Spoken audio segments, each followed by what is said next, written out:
जी आए ਨੂੰ ਪਿਆਰੇ ਵਿਦਿਆਰਥੀਓ 11th class the English the book panorama of life section A lesson 1 gender ਬਾਇਸ ਇਸ lesson the reading and explanation ਨੂੰ ਜਾਰੀ ਰੱਖਦੇ ਹੋਏ ਆਓ ਕਰੀਏ part number 2।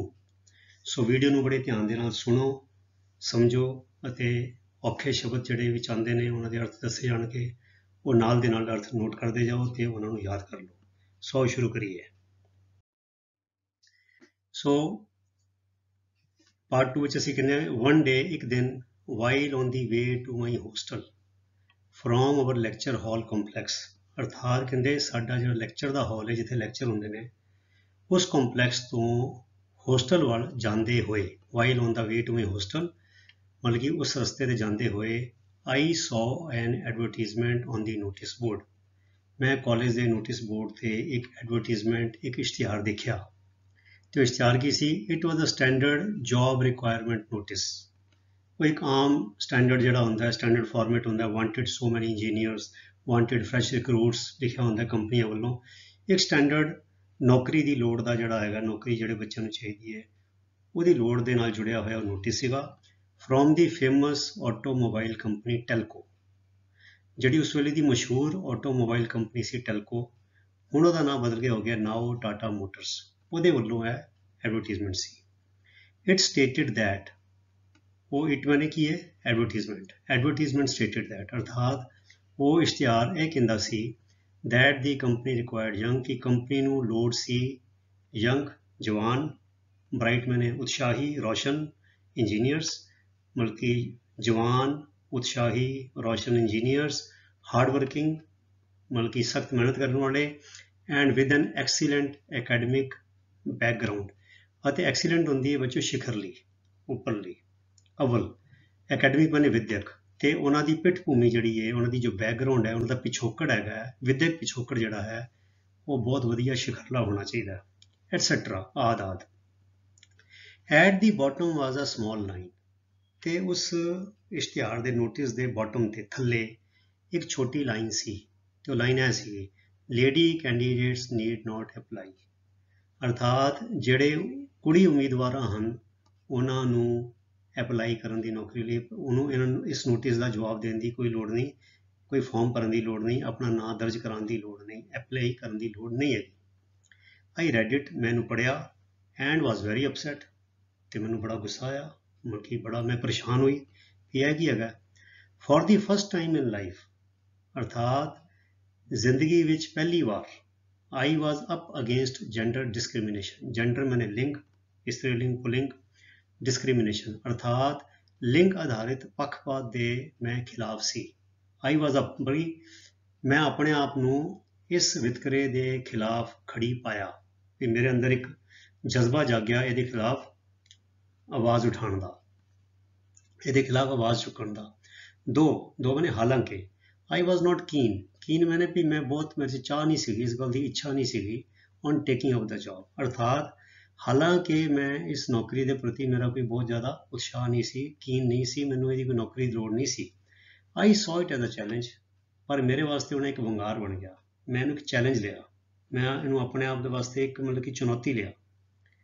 I had done extremely well in academics, ਮੈਂ ਜੋ ਆਪਣੀ ਮੇਰੀ ਅਕੈਡਮਿਕਸ ਹੈਗੀ ਹੈ, ਪੜ੍ਹਾਈ ਹੈ, ਵਿੱਦਿਆ ਹੈ, ਜਿਹੜੇ ਮੇਰੇ ਪੇਪਰ ਹੁੰਦੇ ਨੇ ਮਤਲਬ ਕਿ ਜੋ ਕਾਲਜ ਦੀ ਪੜ੍ਹਾਈ ਹੈ ਉਹਦੇ 'ਚ ਐਕਸਟ੍ਰੀਮਲੀ ਵੈਲ ਮੈंने ਮਤਲਬ ਕਿ ਮੈਂ ਸਿਖਰਲੀ ਦਰਜਿਆਂ ਵਿੱਚ ਸੀਗੀ, ਅਰਥਾਤ ਮੇਰੇ ਨੰਬਰ ਬਹੁਤ ਮਤਲਬ ਕਿ ਕਹਿ ਲਓ ਜਿਹਦੇ ਕਹਿੰਦੇ ਅੱਤ ਦੇ ਵਧੀਆ ਸੀਗੇ।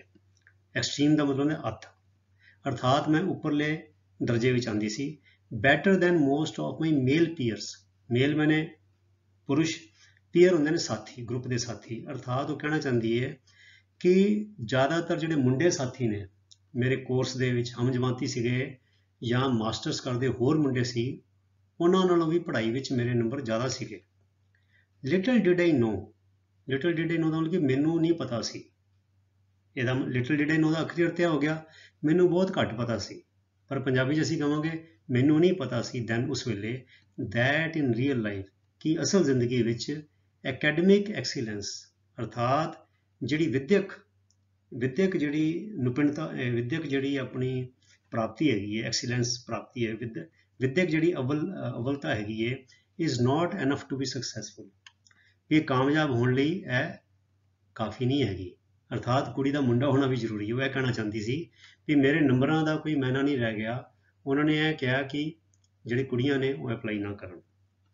ਤੇ ਕਹਿੰਦੇ ਲਿਟਲ ਜਿਹੜੇ ਨੋ ਵੀ ਮੈਨੂੰ ਨਹੀਂ ਪਤਾ ਸੀਗਾ ਕਿ ਅਸਲ ਜ਼ਿੰਦਗੀ ਵਿੱਚ ਜਿਹੜੀ ਇਹ ਕੀਤੀ ਪੜ੍ਹਾਈ ਦੀ ਜਿਹੜੀ ਮੈਂ ਇੰਨੀ ਮਿਹਨਤ ਕੀਤੀ, ਇਹਨੇ ਨੰਬਰ ਆਏ ਨੇ, ਉਹ ਕਾਮਯਾਬ ਹੋਣ ਲਈ ਇਕੱਲੇ ਉਹ ਨੰਬਰ ਕਾਫੀ ਨਹੀਂ। After reading the notice I went fuming to my house. ਹੁਣ ਫਿਊਮ ਕੀ ਹੁੰਦਾ ਬੱਚੋ? ਫਿਊਮ ਹੁੰਦਾ ਹੈ ਜਿਹਦਾ ਤੇਜ਼ਾਬ ਵਿੱਚੋਂ ਜਾਂ ਕਿਸੇ ਤਰਲ ਪਦਾਰਥ ਚੋਂ ਧੂੰਆਂ ਨਹੀਂ ਨਿਕਲ ਰਿਹਾ ਹੁੰਦਾ, ਉਹਨੂੰ ਕਹਿੰਦੇ ਫਿਊਮ। ਤੇ ਇੱਥੇ ਫਿਊਮਿੰਗ ਦਾ ਇੱਕ ਮਤਲਬ ਹੋ ਰਿਹਾ ਕਿ ਮੈਂ ਬਹੁਤ ਫਿਊਮ, ਕਹਿੰਦੇ ਹੀ ਵਾਸ ਫਿਊਮਿੰਗ ਇਨ ਵਿਦ ਐਂਗਰ, ਕਿ ਗੁੱਸੇ ਨਾਲ ਭਰਿਆ ਪੀਤਾ ਸੀ। ਅਰਥਾਤ ਕਹਿੰਦੇ ਆਫਟਰ ਰੀਡਿੰਗ ਨੋਟਿਸ ਪੜ੍ਹਨ ਤੋਂ ਬਾਅਦ ਮੈਂ ਭਰੀ ਪੀਤੀ, ਅਰਥਾਤ ਅੱਤ ਦੇ ਗੁੱਸੇ ਵਿੱਚ ਆਪਣੇ ਕਮਰੇ ਵਿੱਚ ਗਈ। ਫਿਊਮਿੰਗ ਮੈਨੇ ਵੀ ਮੈਂ ਗੁੱਸੇ ਨਾਲ ਪੱਕਦੀ ਪਈ ਸੀ ਕਿ ਮੈਨੂੰ ਇਸ ਗੱਲ ਨੂੰ ਮਤਲਬ ਕਿ ਪੜ੍ਹ ਕੇ ਇੰਨਾ ਮਤਲਬ ਕਿ ਮੈਨੂੰ ਗੁੱਸਾ ਆਇਆ। I decided to inform the topmost person in telco's management। Telco ਮੈਨੇ ਕੰਪਨੀ ਦੀ ਜੋ ਪ੍ਰਬੰਧਕੀ ਬੋਰਡ ਹੈ ਉਹਨਾਂ ਦਾ ਮੈਨੇਜਮੈਂਟ ਹੈਗੀ ਹੈ ਟੌਪਮੋਸਟ। ਮੈਂ ਸੋਚਿਆ, ਮੈਂ ਫੈਸਲਾ ਕੀਤਾ ਕਿ ਮੈਂ ਜਿਹੜਾ ਟੈਲਕੋ ਮੈਨੇਜਮੈਂਟ ਦਾ ਜਿਹੜਾ ਟੌਪਮੋਸਟ ਪਰਸਨ ਹੋਏਗਾ, ਜਿਹੜਾ ਉੱਪਰਲਾ ਬੰਦਾ ਹੋਏਗਾ, ਮੇਨ ਜ਼ਿੰਮੇਵਾਰ, ਮੈਂ ਉਹਨੂੰ ਇਹਦੇ ਬਾਰੇ ਬੋਲਾਂਗੀ, ਜਾਣਕਾਰੀ ਦੇਵਾਂਗੀ, ਇਨਫੋਰਮ ਕਰਾਂਗੀ। About the injustice the company ਵਾਜ਼ ਪਰਪੀਟਰੇਟਿੰਗ। ਪਰਪੀਟਰੇਟ ਹੁੰਦਾ ਬੱਚਿਓ ਕਰਨਾ। ਜਦੋਂ ਕੋਈ ਨਾ ਪੱਖੀ ਕੰਮ ਕੀਤਾ ਜਾਵੇ, ਮਾੜਾ ਕੰਮ ਕੀਤਾ ਜਾਵੇ, ਤੇ ਅਸੀਂ ਸ਼ਬਦ ਵਰਤਦੇ ਹਾਂ ਪਰਪੀਟਰੇਟਿੰਗ। ਤੇ ਇਨਜਸਟਿਸ ਮੈਨੇ ਧੱਕਾ, ਬੇਇਨਸਾਫੀ। ਕਹਿੰਦੇ ਮੈਂ ਇਹ ਫੈਸਲਾ ਕੀਤਾ ਕਿ ਮੈਂ ਟੈਲਕੋ ਮੈਨੇਜਮੈਂਟ ਦਾ ਜੋ ਸ਼ਿਖਰਲਾ ਉੱਪਰਲਾ ਬੰਦਾ ਹੈ, ਸਭ ਤੋਂ ਵੱਡਾ ਜ਼ਿੰਮੇਵਾਰ ਬੰਦਾ, ਉਹਨੂੰ ਜੋ ਕੰਪਨੀ ਇਹ ਧੱਕਾ ਕਰਦੀ ਪਈ ਹੈ, ਇਹਦੇ ਬਾਰੇ ਬੋਲਾਂਗੀ। I got a post card. ਮੈਂ ਇੱਕ ਪੋਸਟ ਕਾਰਡ ਲਿਆਂਦਾ ਐਂਡ ਸਟਾਰਟਿਡ ਟੂ ਰਾਈਟ, ਅਤੇ ਲਿਖਣਾ ਸ਼ੁਰੂ ਕੀਤਾ। But there was a problem, ਪਰ ਇੱਕ ਸਮੱਸਿਆ ਸੀ। ਕਿਹੜੀ ਸਮੱਸਿਆ? I did not know who headed Telco. ਮੈਨੂੰ ਇਹ ਨਹੀਂ ਪਤਾ ਸੀ ਕਿ ਟੈਲਕੋ ਦੀ ਅਗਵਾਈ ਕੌਣ ਕਰ ਰਿਹਾ ਹੈ, ਅਰਥਾਤ ਟੈਲਕੋ ਦਾ ਹੈੱਡ ਕੌਣ ਹੈ। ਕਿਉਂਕਿ ਬੱਚਿਓ ਕੰਪਨੀ ਜਿਹੜੀ ਟਾਟਾ ਗਰੁੱਪ ਹੈ ਬਹੁਤ ਵੱਡਾ ਹੈ।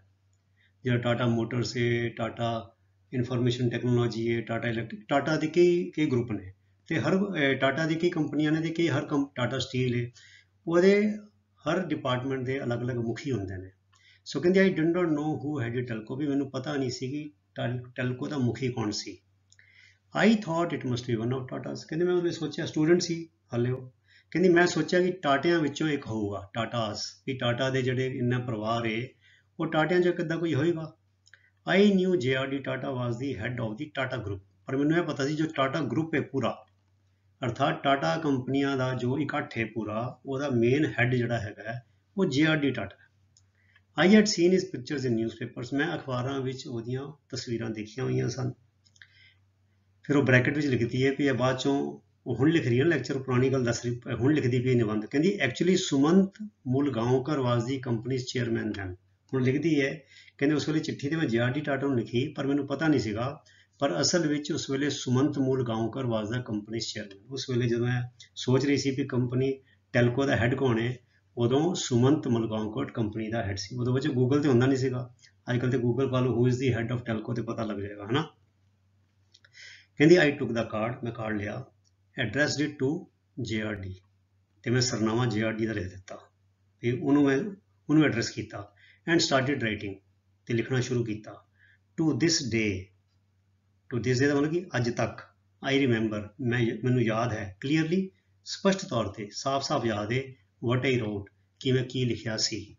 ਉਹ ਲਿਖਿਆ ਸੀ ਜੋ ਇੱਥੇ ਉਹਨੇ ਇਨਵਰਟਡ ਕੋਮਾ ਸ਼ੁਰੂ ਹੋ ਗਿਆ, ਵੀ ਜੋ ਉਹਨੇ ਕਾਰਡ ਵਿੱਚ ਲਿਖਿਆ ਸੀ। ਤੇ ਲਿਖਿਆ ਕਿੱਦਾਂ ਸ਼ੁਰੂ ਕੀਤਾ? The great Tatas have always been pioneers. Pioneer ਹੁੰਦੇ ਨੇ ਬੱਚੇ ਮੋਹਰੀ। ਕਹਿੰਦੇ ਜਿਹੜੇ ਮਹਾਨ ਟਾਟਾ ਨੇ ਉਹ ਹਮੇਸ਼ਾ ਮੋਹਰੀ ਰਹੇ ਨੇ, ਮੋਢੀ ਰਹੇ ਨੇ, ਮੁਖੀ ਰਹੇ ਨੇ। They are the people who started the basic infrastructure industries in India. ਇਹ ਉਹੀ ਲੋਕ ਨੇ ਟਾਟਾ ਜਿਨ੍ਹਾਂ ਨੇ ਮੁੱਢਲਾ ਢਾਂਚੇ ਨਾਲ ਜੁੜਿਆ ਉਦਯੋਗ ਜਿਹੜਾ ਹੈ, ਸਨਅਤ ਹੈਗੀ ਹੈ, ਉਹ ਇੰਡੀਆ ਵਿੱਚ ਸ਼ੁਰੂ ਕੀਤੀ। ਸੱਚ ਐਜ਼ ਆਇਰਨ ਐਂਡ ਸਟੀਲ, ਜਿਵੇਂ ਕਿ ਲੋਹਾ, ਸਟੀਲ, ਕੈਮੀਕਲਸ, ਰਸਾਇਣ, ਟੈਕਸਟਾਈਲ, ਕੱਪੜੇ, ਐਂਡ ਲੋਕੋਮੋਟਿਵਸ, ਅਰਥਾਤ ਰੇਲ ਦੇ engine. They have cared for higher education in India since 1900। 1900 ਤੋਂ ਲੈ ਕੇ ਉਹਨਾਂ ਨੇ ਇੰਡੀਆ ਦੇ ਵਿੱਚ ਹਾਇਰ ਐਜੂਕੇਸ਼ਨ, ਜਿਹੜੀ ਉੱਪਰਲੀ ਵਿੱਦਿਆ ਹੈ, ਕਾਲਜ ਦੀ ਹਾਇਰ ਐਜੂਕੇਸ਼ਨ ਹੈ, ਉਹਦੇ ਲਈ ਯੋਗਦਾਨ ਪਾਇਆ, ਉਹਦੀ ਪਰਵਾਹ ਕੀਤੀ, ਉਹਦੇ ਲਈ ਕੰਮ ਕੀਤਾ। ਐਂਡ ਦੇ ਵਰ responsible for the establishment of the Indian institute of science. Establishment ਉਹਦੀ ਸਥਾਪਤੀ, ਤੇ ਉਹ ਜਿਹੜੇ ਨੇ ਟਾਟਾਸ ਜਿਹੜੇ ਨੇ ਉਹ ਇੰਡੀਅਨ ਇੰਸਟੀਚਿਊਟ ਆਫ ਸਾਇੰਸ ਦੀ ਸਥਾਪਤੀ ਲਈ ਵੀ ਜ਼ਿੰਮੇਵਾਰ ਨੇ, ਅਰਥਾਤ ਇਹਦੀ ਸਥਾਪਤੀ ਵੀ ਟਾਟਾਸ ਨੇ ਹੀ ਕੀਤੀ ਹੈ। ਫਿਰ ਅੱਗੇ ਕਹਿੰਦੀ ਹੈ ਫੋਰਚੂਨੇਟਲੀ, ਖੁਸ਼ਕਿਸਮਤੀ ਨਾਲ, ਆਈ ਸਟੱਡੀ ਹੇਅਰ, ਮੈਂ ਉਸੀ ਇੰਸਟੀਚਿਊਟ ਆਫ ਸਾਇੰਸ ਵਿੱਚ ਪੜ੍ਹਦੀ ਹਾਂ। ਬਟ ਆਈ ਐਮ ਸਰਪ੍ਰਾਈਜ਼ਡ, ਪਰ ਮੈਂ ਹੈਰਾਨ ਹਾਂ, how a company such as Telco, ਕਿ ਟੈਲਕੋ ਵਰਗੀ company is discriminating on the basis of gender, ਕਿ ਲਿੰਗ ਦੇ ਆਧਾਰ ਦੇ ਉੱਤੇ ਟੈਲਕੋ ਵਰਗੀ ਕੰਪਨੀ ਕਿਵੇਂ ਪੱਖਪਾਤ ਕਰਦੀ ਪਈ ਹੈ, ਕਿਵੇਂ ਵਿਤਕਰਾ ਕਰਦੀ ਪਈ ਹੈ। ਸੋ ਬੜੇ ਸਖਤ ਸ਼ਬਦ ਨੇ ਲਿਖ ਦਿੱਤੇ ਇੱਦਾਂ JRD ਨੂੰ। I posted the letter and forgot about it, ਮੈਂ ਲੈਟਰ ਡਾਕ 'ਚ ਪਾ ਦਿੱਤੀ ਐਂਡ ਇਹਦੇ ਬਾਰੇ ਭੁੱਲ ਗਈ।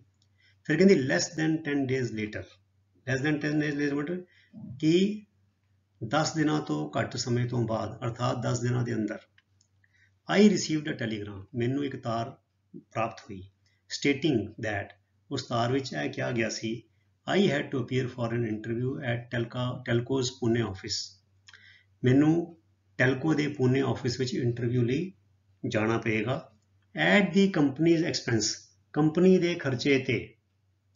ਆਈ ਵਾਸ ਟੇਕਨ ਅਬੈਕ, ਟੇਕਨ ਅਬੈਕ ਮਨੇ ਮੈਨੂੰ ਝਟਕਾ ਲੱਗਾ, ਮੈਂ ਇੱਕਦਮ ਹੈਰਾਨ ਹੋ ਗਈ, ਆਈ ਵਾਸ ਟੇਕਨ ਅਬੈਕ ਬਾਈ ਦੀ ਟੈਲੀਗ੍ਰਾਮ, ਮੈਂ ਉਸ ਤਾਰ ਦੇਖ ਕੇ ਹੈਰਾਨ ਹੋ ਗਈ। My hostel mates told me, ਮੇਰੇ ਹੋਸਟਲ ਦੇ ਸਾਥੀਆਂ ਨੇ ਮੈਨੂੰ ਕਿਹਾ, I should use the opportunity to go to Pune, ਮੈਨੂੰ ਇਹ ਪੁਣੇ ਜਾਣ ਦਾ ਮੌਕਾ ਜਿਹੜਾ ਹੈ ਇਹਨੂੰ ਵਰਤਣਾ ਚਾਹੀਦਾ ਹੈ, ਫ੍ਰੀ ਆਫ ਕਾਸਟ, ਮੈंने ਮੁਫਤ ਵਿੱਚ, ਕਿਉਂਕਿ ਉਹਨਾਂ ਨੇ ਕਿਹਾ ਕੰਪਨੀ ਦੇ ਖਰਚੇ ਤੇ ਆਓ, ਇੰਟਰਵਿਊ ਦਿਓ ਤੇ ਵਾਪਸ ਜਾਓ, ਤੁਹਾਨੂੰ ਕੰਪਨੀ ਸਾਰਾ ਖਰਚਾ ਦੇਗੀ, ਰਹਿਣ ਦਾ ਵੀ ਤੇ ਆਉਣ ਜਾਣ ਦਾ ਖਰਚਾ ਦੇਗੀ। ਤੇ ਮੇਰੇ ਸਾਥੀ, ਹੋਸਟਲ ਦੇ ਸਾਥੀਆਂ ਨੇ ਕਿਹਾ ਵੀ ਜਿਹੜਾ ਇਹ ਫ੍ਰੀ ਦਾ ਪੁਣੇ ਦਾ ਟ੍ਰਿਪ ਮਿਲਦਾ ਪਿਆ, ਇਹ ਮੌਕਾ ਗਵਾਉਣਾ ਨਹੀਂ ਚਾਹੀਦਾ। ਤੇ ਕਹਿੰਦੇ ਨਾ ਹਰ ਬੰਦੇ ਨੂੰ ਆਪਣੀ ਆਪਣੀ ਪਈ ਹੁੰਦੀ ਹੈ, and bye them the famous Pune ਸਾਰੀਜ਼ for cheap. ਉਹਦੇ ਸਾਥੀ ਕਹਿੰਦੇ ਕਿਉਂਕਿ ਉਸ ਜ਼ਮਾਨੇ 'ਚ ਸਾਊਥ ਇੰਡੀਅਨ ਬਹੁਤ ਸਾੜੀਆਂ ਪਾਉਂਦੇ ਸੀਗੇ, ਸੂਟ ਦਾ ਰਿਵਾਜ ਨਹੀਂ ਸੀ। ਹੁਣ ਤੇ ਮੇਰਾ ਸ਼ਿਪ ਇੱਥੇ ਨਿਊ ਮੈਂਗਲੋਰ ਜਾਂਦਾ ਸੀਗਾ ਕਰਨਾਟਕਾ ਵਿੱਚ, ਤੇ ਅਸੀਂ ਮਦਰਾਸ ਵੀ ਜਾਂਦੇ ਸੀ, ਵਿਸ਼ਾਖਾਪਟਨਮ ਵੀ ਜਾਂਦੇ ਸੀਗੇ, ਤੇ ਉੱਥੇ ਹੁਣ ਸਾਊਥ ਇੰਡੀਅਨ ਨਵੀਆਂ ਜਿਹੜੀਆਂ ਪੀੜ੍ਹੀ ਦੀ ਕੁੜੀਆਂ ਉਹ ਸਾਰੀਆਂ ਸਾੜੀਆਂ ਨਹੀਂ ਪਾਉਂਦੀਆਂ, ਸੂਟ ਪਾਉਂਦੀਆਂ, ਸਾਰੇ ਪੰਜਾਬੀ ਸੂਟ ਪਾਉਂਦੇ ਨੇ ਜ਼ਿਆਦਾਤਰ। ਤੇ ਉਸ ਵੇਲੇ ਕਹਿੰਦੇ ਉਹ ਕੁੜੀਆਂ ਨੇ ਮੈਨੂੰ ਕਿਹਾ, ਉਹ ਕਹਿੰਦੇ ਮੇਰੀ ਸਾਥੀਆਂ ਕੁੜੀਆਂ ਨੇ ਕਿਹਾ ਕਿ ਤੂੰ ਜਾ, ਫ੍ਰੀ ਜਾ ਰਹੀ ਹੈ ਤੇ ਸਾਡੇ ਲਈ ਨਾ ਤੇ ਪੁਣੇ ਦੀਆਂ ਸਾੜੀਆਂ ਜਿਹੜੀਆਂ ਨੇ ਉਹ ਸਸਤੀਆਂ ਮਿਲ ਜਾਂਦੀਆਂ, ਉਹ ਲੈ ਆਈ। ਉਹ ਕਹਿੰਦੇ ਹਰ ਬੰਦੇ ਨੂੰ ਆਪਣੀ ਆਪਣੀ ਪਈ ਹੁੰਦੀ ਹੈ। ਸੋ ਕਹਿੰਦੇ ਆਈ collected ₹30 ਈਚ from everyone who wanted ਅ ਸਾੜੀ, ਸੋ ਜਿਹਨੂੰ ਸਾੜੀ ਚਾਹੀਦੀ ਸੀ ਮੈਂ ਹਰ ਕਿਸੇ ਕੋਲੋਂ ਮਤਲਬ ਕਿ ਹਰ ਕਿਸੇ ਕੋਲੋਂ 30 ਰੁਪਏ ਇਕੱਠੇ ਕਰ ਲਏ ਵੀ ਠੀਕ ਹੈ ਮੈਂ ਚੱਲੀ ਹਾਂ ਤੇ ਤੁਹਾਡੇ ਲਈ ਸਾੜੀ ਲੈ ਆਵਾਂਗੀ। ਵੈਨ ਆਈ ਲੁੱਕ ਬੈਕ, ਕਹਿੰਦੇ ਜਦੋਂ ਮੈਂ ਪਿੱਛੇ ਨੂੰ ਦੇਖਦੀ ਹਾਂ, ਅਰਥਾਤ ਜਦੋਂ ਮੈਂ ਉਸ ਦਿਨ ਯਾਦ ਕਰਦੀ ਹਾਂ, ਆਈ ਫੀਲ ਲਾਈਕ ਲਾਫਿੰਗ, ਤੇ ਮੈਨੂੰ ਹਾਸਾ ਆ ਜਾਂਦਾ ਹੈ, at the reason for my going, ਕਿ ਮੇਰਾ ਜਾਣ ਦਾ ਕਾਰਨ ਕੀ ਸੀ। ਅਰਥਾਤ ਇੰਟਰਵਿਊ ਬਾਰੇ ਤੇ ਮੈਂ ਗੰਭੀਰ ਹੀ ਨਹੀਂ ਸੀਗੀ, ਮੈਨੂੰ ਲੱਗਦਾ ਸੀ ਉਹਨਾਂ ਨੇ ਮੈਨੂੰ ਲੈਣਾ ਤੇ ਹੈ ਨਹੀਂ, ਉਹਨਾਂ ਨੇ ਕਿਹਾ lady candidates need note apply, ਤੇ ਉਹ ਤੇ ਹੁਣ ਸੀਗਾ ਵੀ ਤੂੰ ਜਾਇਆ ਫ੍ਰੀ, ਤੈਨੂੰ ਲੈ ਕੇ ਤੈਨੂੰ ਫ੍ਰੀ ਸੱਦ ਰਹੇ ਨੇ ਇੰਟਰਵਿਊ ਲਈ ਤੇ ਸਾਡੇ ਲਈ ਸਾੜੀਆਂ ਲਈ। ਤੇ ਕਹਿੰਦੀ ਜਦ ਮੈਂ ਯਾਦ ਕਰਦੀ ਹਾਂ ਉਹਲੇ ਦਿਨ ਪੁਰਾਣੇ, ਤੇ ਉਹ ਸਾੜੀਆਂ ਦੇ ਕਾਰਨ, ਸਾੜੀਆਂ ਨੂੰ ਕਾਰਨ ਮੁੱਖ ਰੱਖ ਕੇ ਜਾਣ ਦਾ ਮੈਨੂੰ ਉੱਥੇ ਜਿਹੜਾ ਕਾਰਨ ਸੀਗਾ ਮੈਨੂੰ ਹਾਸਾ ਆਉਂਦਾ ਹੈ। ਬਟ ਬੈਕ ਦੈਨ, ਪਰ ਕਹਿੰਦੇ ਦੂਜੇ ਬੰਨੇ ਉਸ ਵੇਲੇ ਦੇ seem good enough to make the trip, ਪਰ ਉਦੋਂ ਇਹੀ ਕਾਰਨ ਟ੍ਰਿਪ ਦਾ ਮਤਲਬ ਕਿ ਇੱਕ ਚੰਗਾ ਜਾਪਿਆ ਤੇ ਤਸੱਲੀ ਬਖਸ਼ ਜਾਪਿਆ, ਚਲੋ ਕੋਈ ਨਹੀਂ ਟਾਈਮ ਹੈਗਾ, ਨਾਲੇ ਘੁੰਮਣਾ ਫਿਰਨਾ ਹੋ ਜਾਏਗਾ, ਮੌਜ ਮਸਤੀ ਹੋ ਜਾਏਗੀ, ਕੰਪਨੀ ਦਾ ਖਰਚਾ ਰਹਿਣ ਦਾ, ਸਫ਼ਰ ਦਾ, ਤੇ ਦੋਸਤਾਂ ਮਿੱਤਰਾਂ ਜਿਹੜੀ ਮੇਰੀ ਸਹੇਲੀਆਂ ਉਹਨਾਂ ਲਈ ਮੈਂ ਉਹਨਾਂ ਦੀ ਸਾੜੀ ਲਿਆ ਦਾਂਗੀ। ਤੇ ਕਹਿੰਦੇ ਉਦੋਂ ਇਹ ਕਾਰਨ ਵੀ ਆਪਣੇ ਆਪ 'ਚ ਕਾਫੀ ਤਸੱਲੀ ਬਖਸ਼ ਤੇ ਠੀਕ ਠਾਕ ਕਾਰਨ ਜਾਪਿਆ ਉਸ ਉਮਰ 'ਚ। ਉਮਰ ਦੇ ਨਾਲ ਬੱਚਿਓ ਇਹ ਸੋਚ ਜਿਹੜੀ ਹੈ ਬਦਲਦੀ ਹੈ ਸਾਡੇ ਸਾਰਿਆਂ ਦੀ, ਹੈ ਨਾ। It was my first visit to Pune, ਇਹ ਮੇਰਾ ਪੁਣੇ ਦਾ ਪਹਿਲਾ ਗੇੜਾ ਸੀ, ਮੈਂ ਅੱਜ ਤੱਕ ਵਾਲੇ ਪੁਣੇ ਕਦੀ ਨਹੀਂ ਗਈ ਸੀ। And I immediately fell in love with the city, ਅਤੇ ਮੇਰਾ ਉਸ ਸ਼ਹਿਰ ਦੇ ਨਾਲ ਇੱਕੋ ਦਮ, ਇਮੀਡੀਏਟਲੀ ਮੈਨੇ ਉੱਥੇ ਪੈਰ ਧਰਦੇ ਹੀ ਮੇਰਾ ਪਿਆਰ ਪੈ ਗਿਆ, ਸਿਟੀ ਮੈਨੂੰ ਬੜਾ ਪਿਆਰਾ ਲੱਗਾ, ਮੇਰਾ ਉਸ ਸ਼ਹਿਰ ਨਾਲ ਪਿਆਰ ਪੈ ਗਿਆ। ਫਿਰ ਕਹਿੰਦੇ ਟੂ ਦਿਸ ਡੇ, ਅਰਥਾਤ ਅੱਜ ਤੱਕ, it remains dear to me, ਉਹ ਸ਼ਹਿਰ ਮੈਨੂੰ ਅੱਜ ਵੀ ਪਿਆਰਾ ਹੈ। I feel as much at home in Pune as I do in Hubli my home town, ਇਹ ਜਿਹੜਾ ਸ਼ਹਿਰ ਹੈ ਪੁਣੇ, ਮੈਨੂੰ ਅੱਜ ਵੀ ਉਨਾ ਹੀ ਮੇਰੇ ਘਰ ਵਰਗਾ ਲੱਗਦਾ ਹੈ ਜਿੰਨਾ ਕਿ ਹੁਬਲੀ ਜਿਹੜਾ ਮੇਰਾ ਜੱਦੀ ਘਰ ਹੈ, ਜਿਹੜਾ ਮੇਰਾ ਜਨਮ ਸਥਾਨ ਹੈ ਹੁਬਲੀ, ਜਿੱਥੇ ਮੈਂ ਜੰਮੀ ਪਲੀ ਹਾਂ। ਪੁਣੇ ਵੀ ਮੈਨੂੰ ਉਨਾ ਹੀ ਘਰ ਵਰਗਾ ਲੱਗਦਾ ਹੈ ਜਿੰਨਾ ਕਿ ਹੁਬਲੀ ਹੈ। ਦੀ place changed my life in ਮੈਨੀ ਵੇਜ਼, ਉਸ ਥਾਂ ਨੇ, ਪੁਣੇ ਨੇ ਮੇਰੀ ਜ਼ਿੰਦਗੀ ਨੂੰ ਕਈ ਢੰਗਾਂ ਦੇ ਨਾਲ, ਕਈ ਤਰੀਕਿਆਂ ਦੇ ਨਾਲ ਬਦਲਿਆ। ਮੇਰੀ ਜ਼ਿੰਦਗੀ 'ਚ ਬਹੁਤ ਤਬਦੀਲੀਆਂ ਲਿਆਂਦੀਆਂ। ਐਜ਼ ਡਾਇਰੈਕਟਡ ਜਿਵੇਂ ਮੈਨੂੰ ਨਿਰਦੇਸ਼ ਕੀਤਾ ਗਿਆ ਸੀ, ਜਿਵੇਂ ਮੈਨੂੰ ਕਿਹਾ ਗਿਆ ਸੀ। I went to Telco's Pimpri office for the interview. ਮੈਂ ਟੈਲਕੋ ਦੇ ਪਿੰਪਰੀ ਆਫਿਸ ਵਿੱਚ ਇੰਟਰਵਿਊ ਲਈ ਗਈ। There were 6 people on the panel। ਬੜਾ ਪੈਨਲ ਹੁੰਦਾ ਇੰਟਰਵਿਊ ਲੈਣ ਵਾਲੇ। ਪੈਨਲ ਜਿਹੜਾ ਸੀਗਾ ਉੱਥੇ 6 ਬੰਦੇ ਬੈਠੇ ਸੀ। And I realized then, ਤੇ ਉਸ ਵੇਲੇ ਮੈਨੂੰ ਮਹਿਸੂਸ ਹੋਇਆ that this was a serious business। ਵੀ ਇਹ ਤੇ ਭਾਈ ਕੋਈ ਹਾਸਾ ਠੱਠਾ ਨਹੀਂ ਹੈਗਾ, ਇਹ ਕੋਈ ਮौज ਮਸਤੀ ਨਹੀਂ ਹੈਗੀ, ਮਜ਼ਾਕ ਨਹੀਂ ਹੈਗਾ, ਇਹ ਇੱਕ ਗੰਭੀਰ ਮਸਲਾ ਹੈ। ਵੀ ਇੰਟਰਵਿਊ 6 ਬੰਦੇ ਇੰਟਰਵਿਊ ਲੈਣ ਲਈ ਬੈਠੇ ਨੇ, ਇਹ ਗੰਭੀਰ ਮਸਲਾ ਹੈ। ਫਿਰ ਇੱਥੋਂ ਇਨਵਰਟਿਡ ਕੌਮਾ 'ਚ ਇਹਨਾਂ ਨੂੰ ਕਿਸੇ ਦੀ ਗੱਲ ਦੱਸੀ ਜਾ ਰਹੀ ਹੈ, ਡਾਇਰੈਕਟ ਸਪੀਚ ਹੈ। ਕਹਿੰਦੇ this is the girl who wrote to JRD। ਇਹ ਉਹੀ ਕੁੜੀ ਹੈ ਜਿਹਨੇ JRD ਨੂੰ ਲਿਖਿਆ ਸੀਗਾ। ਕਹਿੰਦੇ ਆਈ ਹਰਡ ਸਮਬਡੀ ਵਿਸਪਰ। ਮੈਂ ਕਿਸੇ ਨੂੰ ਫੁਸਫੁਸ ਕਰਦੇ ਸੁਣਿਆ। ਅਰਥਾਤ ਉਹ 6 ਬੰਦੇ ਜਿਹੜੇ ਇੰਟਰਵਿਊ ਲੈਣ ਵਾਲੇ ਸੀ, ਉਹਨਾਂ ਵਿੱਚੋਂ ਕਿਸੇ ਨੇ ਫੁਸਫੁਸਾ ਕੇ ਦੂਜੇ ਨੂੰ ਕਿਹਾ ਭਾਈ ਇਹ ਉਹੀ ਕੁੜੀ ਹੈ, ਇਹ ਉਹੀ ਸ਼ੇਰਨੀ ਹੈ ਜਿਹਨੇ JRD ਨੂੰ ਲਿਖਿਆ ਸੀਗਾ। As soon as I entered the room, ਜਿਵੇਂ ਹੀ ਕਹਿੰਦੀ ਮੈਂ ਕਮਰੇ 'ਚ ਪ੍ਰਵੇਸ਼ ਕੀਤਾ, ਮੇਰੇ ਕੰਨਾਂ ਵਿੱਚ ਕਿਸੇ ਦੀ ਫੁਸਫੁਸਾਂਦੀ ਇਹ ਗੱਲ ਪਈ ਕਿ ਇਹ ਉਹੀ ਕੁੜੀ ਹੈ ਜਿਹਨੇ JRD ਨੂੰ ਲਿਖਿਆ ਸੀਗਾ। By then I knew for sure. ਕਹਿੰਦੇ ਹੁਣ ਤੱਕ ਮੈਨੂੰ ਇਹ ਪੱਕਾ ਯਕੀਨ ਹੋ ਗਿਆ ਸੀਗਾ that I wood not get the job, ਕਿ ਮੈਨੂੰ ਨੌਕਰੀ ਨਹੀਂ ਮਿਲਣੀ। ਵੀ ਇਹਨਾਂ ਨੇ ਤੇ ਮੇਰੇ ਮਨ 'ਚ, ਇਹਨਾਂ ਦੇ ਮਨ 'ਚ ਤੇ ਮੇਰੇ ਪ੍ਰਤੀ ਪਹਿਲਾਂ ਹੀ ਇਹ ਗੱਲ ਹੈਗੀ ਹੈ ਕਿ ਉਹਨਾਂ ਨੇ ਕਿਹਾ ਵੀ ਇਹ ਤੇ ਕੁੜੀ ਮੁਸੀਬਤ ਹੈਗੀ ਹੈ, ਇਹਨੇ ਤੇ JRD ਨੂੰ ਲਿਖ ਦਿੱਤਾ ਤੇ JRD ਨੇ ਉਹਨਾਂ ਦੀ ਕਲਾਸ ਵੀ ਲਈ ਹੋਣੀ ਵੀ ਕੀ ਕਹੇ ਤੁਸੀਂ ਐਡਵਰਟੀਜ਼ਮੈਂਟ ਇੱਦਾਂ ਦੀ ਕਿਉਂ ਬਣਾਈ, ਤੁਸੀਂ ਕਿਉਂ ਲਿਖਿਆ ਵੀ lady candidates need not apply. ਸੋ ਉਹਨੇ ਉਹ ਸੁਧਾ ਮੂਰਤੀ ਨੇ ਸੋਚਿਆ ਯਾਰ ਇਹ ਤੇ ਪਹਿਲੇ ਇੱਦਾਂ ਮੇਰੇ ਬਾਰੇ ਸੋਚ ਰਹੇ ਨੇ, ਪਹਿਲੇ ਇਹਨਾਂ ਨੂੰ ਪਤਾ ਹੈ ਤੇ ਮੈਨੂੰ ਇਹਨਾਂ ਨੇ ਨੌਕਰੀ ਨਹੀਂ ਦੇਣੀ। ਕਹਿੰਦੇ ਦੀ ਰੀਅਲਾਈਜੇਸ਼ਨ, ਇਹ ਜਿਹੜਾ ਪ੍ਰਕਾਸ਼ ਹੋਇਆ ਅੰਦਰ ਕਿ ਮੈਨੂੰ ਨੌਕਰੀ ਨਹੀਂ ਮਿਲਣੀ, ਇਹ ਜਿਹੜੀ ਸਮਝ ਆਈ, ਦਿਸ ਰੀਅਲਾਈਜੇਸ਼ਨ ਜਿਹੜਾ ਸੀਗਾ, ਕਹਿੰਦੇ ਐਬੋਲਿਸ਼ ਹੁੰਦਾ ਬੱਚਿਓ ਖਤਮ ਕਰ ਦੇਣਾ, ਜੜੋਂ ਖਤਮ ਕਰ ਦੇਣਾ, ਬਿਲਕੁਲ ਬਲਕਿ ਮੁਕਾ ਦੇਣਾ। ਆਲ ਫੀਅਰ, ਸਾਰਾ ਡਰ from my mind.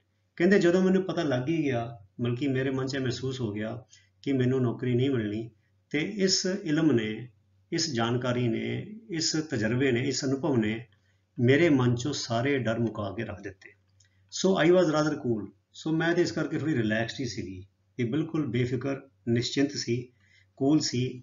While the interview was being conducted, ਜਦੋਂ ਇੰਟਰਵਿਊ ਲਿਆ ਜਾ ਰਿਹਾ ਸੀਗਾ ਤੇ ਮੈਂ ਬੜੀ ਰਿਲੈਕਸਡ ਤੇ ਬਿਲਕੁਲ ਨਿਸ਼ਚਿੰਤ ਸੀਗੀ।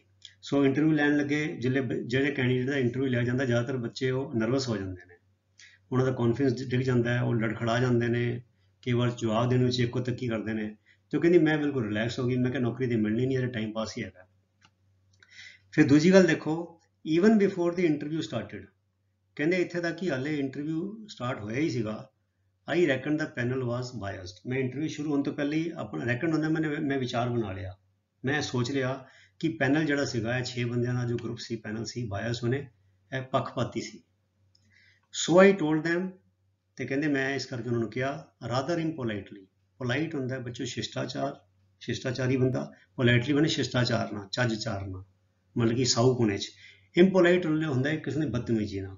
ਕਹਿੰਦੇ ਮੈਂ ਕੁਝ ਬਦਤਮੀਜੀ ਦੇ ਨਾਲ ਉਹਨਾਂ ਨੂੰ ਕਹਿ ਦਿੱਤਾ, ਕਿਉਂਕਿ ਮੈਂ ਸੋਚ ਲਿਆ ਸੀ ਕਿ ਇਹਨਾਂ ਨੇ ਲੈਣਾ ਨਹੀਂ, ਮੇਰੇ ਦਿਮਾਗ 'ਚ ਬੈਠ ਗਿਆ ਕਿ ਪੱਖਪਾਤ ਕਰਦੇ ਨੇ। ਕਹਿੰਦੇ I hope this is only a technical interview. ਕਹਿੰਦੀ ਮੈਨੂੰ ਆਸ ਹੈ ਕਿ ਇਹ ਸਿਰਫ ਤਕਨੀਕੀ ਇੰਟਰਵਿਊ ਹੀ ਹੈ, ਅਰਥਾਤ ਤੁਸੀਂ ਮੈਨੂੰ ਸਿਰਫ ਤਕਨੀਕੀ ਸਵਾਲ ਪੁੱਛੋਗੇ, ਮੇਰੀ ਨੌਲੇਜ ਚੈੱਕ ਕਰੋਗੇ, ਇਸ ਗੱਲ ਵਾਲੇ ਪਾਸੇ ਧਿਆਨ ਨਹੀਂ ਦੇਵੋਗੇ ਕਿ ਮੈਂ ਕੁੜੀ ਹਾਂ ਜਾਂ ਮੁੰਡਾ ਹਾਂ, ਤੇ ਤੁਸੀਂ ਇਸ ਗੱਲ ਦੀ ਵਿਚਾਰ ਨਹੀਂ ਕਰੋਗੇ। ਸੋ ਇਹ ਕਿਸਮ ਦਾ ਦੂਜਾ ਉਹਨੇ ਇੱਕ ਵਾਰ ਕਰ ਦਿੱਤਾ। ਪਹਿਲਾ ਵਾਰ ਤੇ ਉਹ ਸੀਗਾ JRD ਟਾਟਾ ਨੂੰ ਉਹਨੇ ਚਿੱਠੀ ਲਿਖ ਦਿੱਤੀ, ਤੇ ਦੂਜੀ ਗੱਲ ਉਹ ਵਿਚਾਰੇ ਉਹ 6 ਜਿਹੜੇ ਬੰਦੇ ਇੰਟਰਵਿਊ ਲੈਣ ਵਾਲੇ ਇੰਨੇ ਵੱਡੇ ਸੀਨੀਅਰ ਬੰਦੇ, ਉਹਨਾਂ ਨੂੰ ਜਿਹੜੇ ਇੱਦਾਂ ਕਿਹਾ ਉਹਨੇ ਆਈ hope this is only technical interview, ਮੈਂ ਆਸ ਕਰਦੀ ਹਾਂ ਵੀ ਤੁਸੀਂ ਤਕਨੀਕੀ ਸਵਾਲ ਹੀ ਪੁੱਛੋਗੇ ਤੇ ਹੋਰ ਕੋਈ ਗੱਲਾਂ ਇੱਧਰ ਉੱਧਰ ਦੀਆਂ ਜਾਂ ਲਿੰਗ ਭੇਦ ਬਾਰੇ, ਮਰਦ ਇਸਤਰੀ ਬਾਰੇ ਮਤਲਬ ਕਿ ਇਹ ਕੋਈ ਵਿਚਾਰ ਨਹੀਂ ਬਣਾਓਗੇ। ਕਿਉਂਕਿ ਉਹ ਨਿਸ਼ਚਿੰਤ ਸੀਗੀ ਤੇ ਉਹਨੇ ਕਿਹਾ ਵੀ ਰਾਦਰ, ਉਹਨੇ ਐਡਮਿਟ ਵੀ ਕੀਤਾ ਰਾਦਰ ਇਮਪੋਲਾਈਟਲੀ ਕਿ ਮੈਂ ਕੁਝ ਹੱਦ ਤੱਕ ਇਹ ਮੇਰੀ ਬਦਤਮੀਜੀ ਸੀ ਕਿ ਮੈਂ ਉਹਨਾਂ ਨੂੰ ਇੱਦਾਂ ਬੋਲ ਦਿੱਤਾ। ਸੋ ਬੱਚੋ ਬੜੀ ਹੀ ਪ੍ਰੇਰਨਾਦਾਇਕ ਕਹਾਣੀ ਹੈ, ਕਹਾਣੀ ਤਾਂ ਨਹੀਂ ਹੈ, ਇਹ ਜੀਵਨ ਦੀ ਸੱਚਾਈ ਹੈ, ਸੁਧਾ ਮੂਰਤੀ ਦੇ ਉਹਨਾਂ ਦੇ ਜੀਵਨ ਦੇ ਵਿੱਚੋਂ ਇਹ ਘਟਨਾ ਹੈਗੀ ਹੈ। ਤੇ ਇਹ ਸੀ ਸਾਡੀ ਕਿਸ਼ਤ ਨੰਬਰ 2, ਤੇ ਅਗਲੀ ਕਿਸ਼ਤ, ਤੀਜੀ ਕਿਸ਼ਤ ਆਖਰੀ ਹੋਏਗੀ, ਉਹਦੇ ਵਿੱਚ ਸਾਡੀ ਇਸ ਲੈਸਨ ਦੀ ਰੀਡਿੰਗ ਤੇ ਟ੍ਰਾਂਸਲੇਸ਼ਨ ਪੂਰੀ ਹੋ ਜਾਏਗੀ। ਉਸ ਤੋਂ ਬਾਅਦ ਅਸੀਂ ਕੁਐਸਚਨ ਆਨਸਰਸ, ਗ੍ਰਾਮਰ, ਵੋਕੈਬਲਰੀ ਜੋ ਹੈਗਾ ਇਹਦੇ ਐਂਡ ਆਫ ਦੀ ਚੈਪਟਰ ਉਹ ਕਰਾਂਗੇ। ਸੋ ਤੁਸੀਂ ਇਸੇ ਤਰ੍ਹਾਂ ਨੇਮ ਨਾਲ, ਉਤਸ਼ਾਹ ਨਾਲ, ਅਨੁਸ਼ਾਸਨ ਨਾਲ ਆਪਣੀ ਪੜ੍ਹਾਈ ਕਰੀ ਚਲੋ ਤੇ ਅਗਲੀ ਵੀਡੀਓ ਤੱਕ ਲਈ ਗੁੱਡ ਬਾਏ। ਤੁਹਾਡਾ ਸਾਰਿਆਂ ਦਾ ਬਹੁਤ ਬਹੁਤ ਧੰਨਵਾਦ। ਰੱਬ ਰਾਖਾ। Thank you very much.